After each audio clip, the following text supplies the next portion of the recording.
Rescue natin sila Boss Eman. Dito lang daw yun sa may Jollibee mga par.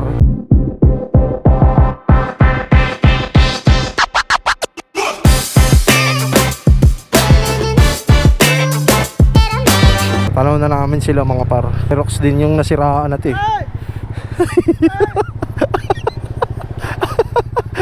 Nakita lang kami ni Boss Eman, masaya na.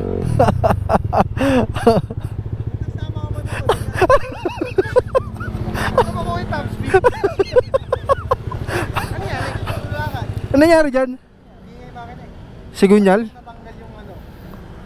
Lumawag yung magneto. Ingay.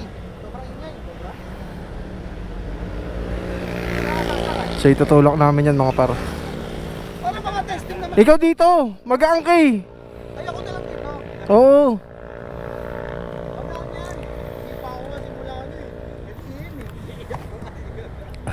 eh. So dadali namin sa shop sa Jig. Sa may galing natin. Oo. So doon na lang namin dadalhin niya sa shop mga par. Yan, tulak gaming kami ngayon mga par. Maasahan talaga to si Sainer. May mga maasahan dyan si Boss Lawrence. Diba? May mga nangangandidato pa.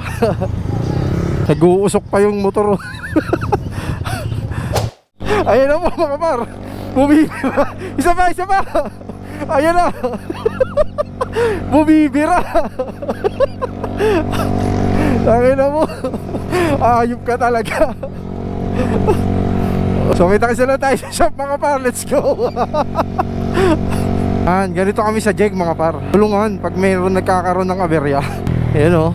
Hindi pa alam kung connecting rod ba or sa may magneto daw nag-iingay. Pero hindi siya connecting rod mga par. Malapit na kami sa shop. Ito yung mahirap sa tulak mga par. Pag inaabot kayo ng traffic, talagang na lang gagamitin mo eh. Kasi may harapan eh. Ayun o, singit-singit na lang. Malapit na rin naman kami sa shop. Ihahatid na yan. Dahil syempre may-ari ayaw na rin paanda rin. Kasi nga parang kumalas ata yung niya sa may pan, racing pan, doon sa may magneto. So malapit na rin naman kami dito sa shop. Mga para yan, dito na kami sa shop.